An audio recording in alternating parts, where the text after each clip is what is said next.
आज श्रीमद् भगवत गीता के चौथे अध्याय के श्लोक नंबर 21, 22, 23 एवं 24 का अध्ययन करेंगे और इसमें दिए हुए ज्ञान और सुविचार को अपने जीवन में उतारने की कोशिश करेंगे। तो देखते हैं 21वें श्लोक में क्या दिया हुआ है। उपर्युक्त श्लोक में यह बात कही गई कि ममता, आसक्ति, फलेच्छा और अहंकार के बिना केवल लोक संग्रह के लिए शास्त्र सम्मत यज्ञ, दान और तप आदि समस्त कर्म करता हुआ भी ज्ञानी पुरुष वास्तव में कुछ भी नहीं करता, इसलिए वह कर्म बंधन में नहीं पड़ता। इस पर यह प्रश्न उठता है कि ज्ञानी को आदर्श मानकर उपर्युक्त प्रकार से कर्म करने वाले साधक को नित्य नैमित्तिक आदि कर्मों का त्याग नहीं करते, निष्काम भाव से सब प्रकार के शास्त्र विहित कर्तव्य कर्मों का अनुष्ठान करते रहते हैं। इस कारण वे किसी पाप के भागी नहीं बनते। किंतु जो साधक शास्त्र विहित यज्ञ, दान आदि कर्मों का अनुष्ठान न करके केवल शरीर निर्वाह मात्र के लिए आवश्यक शौच, स्नान और खान पान आदि कर्म ही करता है, वह तो पाप का भागी होता होगा। ऐसी शंका की निवृत्ति के लिए भगवान कहते हैं, निरासी यत् चितात्मा त्यक्त सर्व परिग्रह शारीरिम केवलम कर्म कुर्वन्न आपनोति किल्बिषम्। अर्थात जिसका अंतःकरण और इंद्रियों के सहित शरीर जीता हुआ है और जिसने समस्त भोगों की सामग्री का परित्याग कर दिया है, ऐसा आशा रहित पुरुष केवल शरीर संबंधी कर्म करता हुआ भी पाप को नहीं प्राप्त होता। यहाँ निरासिह, यत् चितात्मा और त्यक्त सर्व परिग्रह, इन तीनों विशेषणों के प्रयोग का यहाँ क्या अभिप्राय है। जिस मनुष्य को किसी भी सांसारिक वस्तु की कुछ भी आवश्यकता नहीं है, जो किसी भी कर्म से या मनुष्य से किसी प्रकार के भोग प्राप्ति की किंचन मात्र भी आशा या इच्छा नहीं रखता, जिसने सब प्रकार की इच्छा, कामना, वासना आदि का सर्वथा त्याग कर दिया है, उसे निरासिह कहते हैं। जिसका अंतःकरण और समस्त इंद्रियों सहित शरीर वश में है, अर्थात जिसके मन और इंद्रिय राग द्वेष से रहित हो जाने के कारण उन पर शब्द आदि विषयों के संग का कुछ भी प्रभाव नहीं पड़ सकता, और जिसका शरीर भी जैसे वह उसे रखना चाहता है वैसे ही रहता है, वह चाहे गृहस्थ हो या सन्यासी, यत् चितात्मा है। और जिसकी किसी भी वस्तु में ममता नहीं है तथा जिसने समस्त भोग सामग्रियों के संग्रह का भली भांति त्याग कर दिया है, वह सन्यासी तो सर्वथा त्यक्त सर्व परिग्रह है ही। इसके सिवा जो कोई दूसरे आश्रम वाला भी यदि उपयुक्त प्रकार से परिग्रह का त्याग कर देने वाला है, तो वह भी त्यक्त सर्व परिग्रह है। इन तीनों विशेषणों का प्रयोग करके इस श्लोक में यह भाव दिखलाया गया है कि जो इस प्रकार बाह्य वस्तुओं से संबंध न रखकर निरंतर अंतरात्मा में ही संतुष्ट रहता है, वह सांख्य योगी यदि यज्ञ, दान आदि कर्मों का अनुष्ठान न करके केवल शरीर संबंधी खान पान आदि कर्म ही करता है, तो भी वह पाप का भागी नहीं होता, क्योंकि उसका वह त्याग आसक्ति या फल की इच्छा से अथवा अहंकार पूर्वक मोह से किया हुआ नहीं है। वह तो आसक्ति, फलेच्छा और अहंकार से रहित सर्वथा शास्त्र सम्मत त्याग है, अतएव सब प्रकार से संसार का हित करने वाला है। आगे जानते हैं यहाँ शारीरम और केवलम विशेषणों के सहित कर्म पद कौन से कर्मों का वाचक है और किल्बिषम् पद किसका वाचक है तथा उनको प्राप्त न होना क्या है।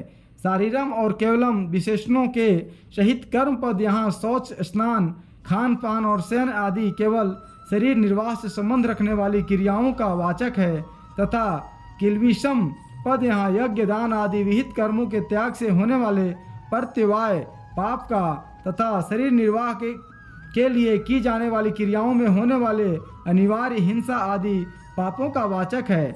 उपर्युक्त पुरुष को न तो यज्ञ आदि कर्मों का अनुष्ठान न करने से होने वाला प्रत्यवाय रूप पाप लगता है और न शरीर निर्वाह के लिए की जाने वाली क्रियाओं में होने वाले पापों से ही उसका संबंध होता है। यही उसका किल्बिष को प्राप्त न होना है। अब आगे देखते हैं 22वें श्लोक में क्या दिया हुआ है। उपर्युक्त श्लोक में यह बात सिद्ध की गई कि परमात्मा को प्राप्त सिद्ध महापुरुषों का तो कर्म करने या न करने से कोई प्रयोजन नहीं रहता, तथा ज्ञान योग के साधक का ग्रहण और त्याग शास्त्र सम्मत आसक्ति रहित और ममता रहित होता है। अतः वे कर्म करते हुए या उनका त्याग करते हुए सभी अवस्थाओं में कर्म बंधन से सर्वथा मुक्त हैं। अब भगवान यह बात दिखलाते हैं कि कर्म में अकर्म दर्शन पूर्वक कर्म करने वाला कर्म योगी भी कर्म बंधन में नहीं पड़ता। देखते हैं क्या दिया हुआ है। यह दृक्षा लाभ संतुष्ट द्वंद्वातीत विमतस्रः समः सिद्धौ असिद्धौ च कृत्वापि न निबध्यते। अर्थात जो बिना इच्छा के अपने आप प्राप्त हुए पदार्थ में सदा संतुष्ट रहता है, इसमें ईर्ष्या का सर्वथा भाव हो गया है, जो हर्ष शोक आदि द्वंद्वों में से सर्वथा अतीत हो गया है, ऐसा सीधी और असीधी में सम रहने वाला कर्मयोगी कर्म करता हुआ भी उनसे नहीं बंधता। यहाँ अदृक्षा लाभ क्या है और उसमें संतुष्ट रहना क्या है। अनिच्छा से या परीक्षा से प्रारब्ध अनुसार जो अनुकूल या प्रतिकूल पदार्थ की प्राप्ति होती है वह यदृच्छा लाभ है। इस यदृच्छा लाभ में सदा ही आनंद मानना, न किसी अनुकूल पदार्थ की प्राप्ति होने पर उसमें राग करना, उसके बने रहने या बढ़ने की इच्छा करना, और न प्रतिकूल की प्राप्ति में द्वेष करना, उसके नष्ट हो जाने की इच्छा करना, और दोनों को ही प्रारब्ध या भगवान का विधान समझकर निरंतर शांत और प्रसन्नचित्त रहना, यही यदृच्छा लाभ में सदा संतुष्ट रहना है। आगे जानते हैं विमत्सरः का क्या भाव है और इसका प्रयोग यहाँ किस लिए किया गया है। विद्या, बुद्धि, धन, मान, बड़ाई या अन्य किसी भी वस्तु या गुण के संबंध से दूसरों की उन्नति देखकर जो इस ईर्ष्या का भाव होता है, इस विकार का नाम मत्सरता है। उसका जिसमें सर्वथा भाव हो गया हो वह विमत्सर है। अपने को विद्वान और बुद्धिमान समझने वालों में भी ईर्ष्या का दोष छिपा रहता है। जिनमें मनुष्य का प्रेम होता है, ऐसे अपने मित्र और कुटुंबियों के साथ भी ईर्ष्या का भाव हो जाता है। इसलिए विमित्सरः विशेषण का प्रयोग करके यहाँ कर्मयोगी में हर्ष शोक आदि विकारों से अलग ईर्ष्या के दोष का भी अभाव दिखलाया गया है। आगे जानते हैं द्वंद्वों से अतीत होना क्या है। हर्ष शोक और राग द्वेष आदि युग्म विकारों का नाम द्वंद्व है। उनसे संबंध न रहना अर्थात इस प्रकार के विकारों का अंतःकरण में न रहना ही उनसे अतीत हो जाना है। आगे जानते हैं सीधी और असीधी का यहाँ क्या अर्थ है और उसमें सम रहना क्या है। यज्ञ, दान और तप आदि किसी भी कर्तव्य कर्म का निर्विघ्नता से पूर्ण हो जाना उसकी सिद्धि है, और किसी प्रकार विघ्न बाधा के कारण उसका पूर्ण होना ही असिद्धि है। इसी प्रकार जिस उद्देश्य से कर्म किया जाता है उस उद्देश्य का पूर्ण हो जाना सिद्धि है और पूर्ण न होना ही असिद्धि है। इस प्रकार की सिद्धि और असिद्धि में भेद बुद्धि का न होना अर्थात सिद्धि में हर्ष और आसक्ति आदि तथा असिद्धि में द्वेष और शोक आदि विकारों का न होना, दोनों में एक सा भाव रहना ही सिद्धि और असिद्धि में सम रहना है। आगे जानते हैं ऐसा पुरुष कर्म करता हुआ भी नहीं बंधता। इस कथन का क्या भाव है। कर्म करने में मनुष्य का अधिकार है, क्योंकि यज्ञ सहित प्रजा की रचना करके प्रजापति ने मनुष्यों को कर्म करने की आज्ञा दी है। अतएव उसके अनुसार कर्म न करने से मनुष्य पाप का भागी होता है। इसके सिवा मनुष्य कर्मों का सर्वथा त्याग कर भी नहीं सकता। अपनी प्रकृति के अनुसार कुछ न कुछ कर्म सभी को करने पड़ते हैं। अतएव इसका यह भाव समझना चाहिए कि जिस प्रकार केवल शरीर संबंधी कर्मों को करने वाला परिग्रह रहित सांख्य योगी अन्य कर्मों का आचरण न करने पर भी कर्म न करने के पाप से लिप्त नहीं होता, उसी प्रकार कर्मयोगी विहित कर्मों का अनुष्ठान करके भी उनसे नहीं बंधता। अब आगे देखते हैं 23वें श्लोक में क्या दिया हुआ है। यहाँ यह प्रश्न उठता है कि प्रयुक्त प्रकार से किए हुए कर्म बंधन के हेतु नहीं बनते, इतनी ही बात है या उनका और भी कुछ महत्व है। इस पर कहते हैं गत संगस्य मुक्तस्य ज्ञानावस्थित चेतस यज्ञाय आचरतः कर्म समग्रम परवील्यते। अर्थात जिसकी आसक्ति सर्वथा नष्ट हो गई है, जो देहाभिमान और ममता से रहित हो गया है, जिसका चित्त निरंतर परमात्मा के ज्ञान में स्थित रहता है, ऐसे केवल यज्ञ संपादन के लिए कर्म करने वाले मनुष्य के संपूर्ण कर्म भली भांति विलीन हो जाते हैं। यहाँ आसक्ति का सर्वथा नष्ट हो जाना क्या है और गत संगस्य पद किसका वाचक है। कर्मों में और उनके फलस्वरूप समस्त भोगों में तनिक भी आसक्ति या कामना का न रहना, आसक्ति का सर्वथा नष्ट हो जाना है। इस प्रकार जिसकी आसक्ति का अभाव हो गया है उस कर्म योगी का वाचक यहाँ गत संगस्य पद है। यही भाव कर्म में और फल में आसक्ति के त्याग से तथा सिद्धि और असिद्धि के समत्व से पूर्व श्लोक में दिखलाया गया है। आगे जानते हैं मुक्तस्य पद का क्या भाव है, जिसका अंतःकरण और इंद्रियों के संघात रूप शरीर में जरा भी आत्माभिमान या ममत्व नहीं रहा है, जो देहाभिमान से सर्वथा मुक्त हो गया है, उस ज्ञान योगी का वाचक यहाँ मुक्तस्य पद है। आगे जानते हैं ज्ञानावस्थित चेतसः पद का क्या भाव है। ज्ञानावस्थित चेतसः पद भी सर्वत्र ब्रह्म बुद्धि हो जाने के कारण प्रत्येक क्रिया करते समय जिसका चित्त निरंतर परमात्मा के ज्ञान में लगा रहता है, ऐसे ज्ञान योगी का ही वाचक है। आगे जानते हैं यज्ञाय आचरतः, इस पद में यज्ञ शब्द किसका वाचक है और उसके लिए कर्मों का आचरण करना क्या है। अपने वर्ण आश्रम और परिस्थिति के अनुसार जिस मनुष्य का जो शास्त्र दृष्टि से विहित कर्तव्य है वही उसके लिए यज्ञ है। उस शास्त्र विहित यज्ञ का संपादन करने के उद्देश्य से ही जो कर्मों का करना है, अर्थात किसी प्रकार के स्वार्थ का संबंध न रहकर केवल लोक संग्रह रूप यज्ञ की परंपरा सुरक्षित रखने के लिए ही जो कर्मों का आचरण करना है, वही यज्ञ के लिए कर्मों का आचरण करना है। तीसरे अध्याय के 9वें श्लोक में आया हुआ यज्ञार्थात विशेषण के सहित कर्मणः पद भी ऐसे ही कर्मों का वाचक है। आगे जानते हैं समग्रम विशेषण के सहित कर्म पद यहाँ किन कर्मों का वाचक है और उनका विलीन हो जाना क्या है।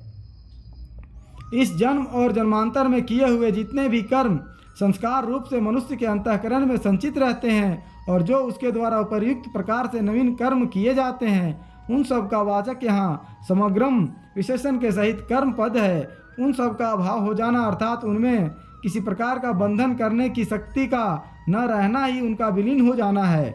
इससे भगवान ने यह भाव दिखलाया है कि उपर्युक्त प्रकार से कर्म करने वाले पुरुष के कर्म उसको बांधने वाले नहीं होते। इतना ही नहीं, किंतु जैसे किसी घास की डोरी में आग में जलाकर गिराया हुआ घास स्वयं भी जलकर नष्ट हो जाता है और उस घास की डोरी को भी भस्म कर देता है, वैसे ही आसक्ति, फलेच्छा, ममता और अभिमान के त्याग रूप अग्नि में जलाकर किए हुए कर्म पूर्व संचित समस्त कर्मों के सहित विलीन हो जाते हैं। फिर उसके किसी भी कर्म में किसी प्रकार का फल देने की शक्ति नहीं रहती। आगे देखते हैं 24वें श्लोक में क्या दिया हुआ है। पूर्व श्लोक में यह बात कही गई कि यज्ञ के लिए कर्म करने वाले पुरुष के समस्त कर्म विलीन हो जाते हैं। वहाँ केवल अग्नि में हविका हवन करना ही यज्ञ है और उसके संपादन करने के लिए की जाने वाली क्रिया ही यज्ञ के लिए कर्म करना है। इतनी ही बात नहीं है, वर्ण आश्रम स्वभाव और परिस्थिति के अनुसार जिसका जो कर्तव्य है वही उसके लिए यज्ञ है और उसका पालन करने के लिए आवश्यक क्रियाओं का निस्वार्थ बुद्धि से लोक संग्रहार्थ करना ही उस यज्ञ के लिए कर्म करना है। इसी भाव को सुस्पष्ट करने के लिए अब भगवान 7 श्लोकों में भिन्न भिन्न योगियों द्वारा किए जाने वाले परमात्मा की प्राप्ति के साधन रूप शास्त्र विहित कर्तव्य कर्मों का विभिन्न यज्ञों के नाम से वर्णन करते हैं। कहते हैं ब्रह्म अर्पणम, ब्रह्म हवि, ब्रह्माग्नो, ब्रह्मणाहुतम, ब्रह्म एव तेन गंतव्यम, ब्रह्म कर्म समाधिना। अर्थात जिस यज्ञ में अर्पण अर्थात अस्तुवा आदि भी ब्रह्म है और हवन किए जाने योग्य द्रव्य भी ब्रह्म है तथा ब्रह्म रूप कर्ता के द्वारा ब्रह्म रूप अग्नि में आहुति देना रूप क्रिया भी ब्रह्म है, उस ब्रह्म कर्म में स्थित रहने वाले योगी द्वारा प्राप्त किए जाने योग्य फल भी ब्रह्म ही है। इस श्लोक में यज्ञ के रूपक से क्या भाव दिखलाया गया है। इस श्लोक में सर्वम खल्लीवदम ब्रह्म के अनुसार सर्वत्र ब्रह्म दर्शन रूप साधन को यज्ञ का रूप दिया गया है। अभिप्राय यह है कि कर्ता, कर्म और करण आदि के भेद से भिन्न भिन्न रूप में प्रतीत होने वाले समस्त पदार्थों को ब्रह्म रूप देने देखने का जो अभ्यास है, यह अभ्यास रूप कर्म भी परमात्मा की प्राप्ति का साधन होने के कारण यज्ञ ही है। इस यज्ञ में अस्तुवा, हवि, हवन करने वाला और हवन रूप क्रियाएं आदि भिन्न भिन्न वस्तुएं नहीं होती। उसकी दृष्टि में सब कुछ ब्रह्म ही होता है, क्योंकि ऐसा यज्ञ करने वाला योगी जिन मन, बुद्धि आदि के द्वारा समस्त जगत को ब्रह्म समझने का अभ्यास करता है, वह उनको अपने को, इस अभ्यास रूप क्रिया को या अन्य किसी भी वस्तु को ब्रह्म से भिन्न नहीं समझता, सबको ब्रह्म रूप ही देखता है। इसलिए उसकी उनमें किसी प्रकार की भी भेद बुद्धि नहीं रहती। आगे जानते हैं, इस रूपक में अर्पणम पद का अर्थ यदि हवन करने की क्रिया मान ली जाए तो क्या आपत्ति है। हुतम पद हवन करने की क्रिया का वाचक है, अतः अर्पणम पद का अर्थ भी क्रिया मान लेने से पुनरुक्ति का दोष आता है। 9वें अध्याय के 16वें श्लोक में भी हुतम पद का ही अर्थ हवन की क्रिया माना गया है। अतः जिसके द्वारा कोई वस्तु अर्पित की जाए, अर्पयते अनेन, इस व्युक्ति के अनुसार अर्पणम पद का अर्थ जिसके द्वारा घृत आदि द्रव्य अग्नि में छोड़े जाते हैं, ऐसे स्त्रुआ आदि पात्र मानना ही उचित मालूम पड़ता है। आगे जानते हैं, ब्रह्म कर्म में स्थित होना क्या है और उसके द्वारा प्राप्त किए जाने योग्य फल भी ब्रह्म ही है। इस कथन का क्या भाव है। निरंतर सर्वत्र ब्रह्म बुद्धि करते रहना, किसी को भी ब्रह्म से भिन्न नहीं समझना, यही ब्रह्म कर्म में स्थित होना है तथा इस प्रकार के साधन का फल निसंदेह पर ब्रह्म परमात्मा की ही प्राप्ति होती है। उपर्युक्त साधन करने वाला योगी दूसरे फल का भागी नहीं होता। यही भाव दिखलाने के लिए ऐसा कहा गया है कि उसके द्वारा प्राप्त किए जाने योग्य फल भी ब्रह्म ही है। इस प्रकार 24वां श्लोक समाप्त हुआ। आगे फिर मिलेंगे अगले श्लोक में। धन्यवाद।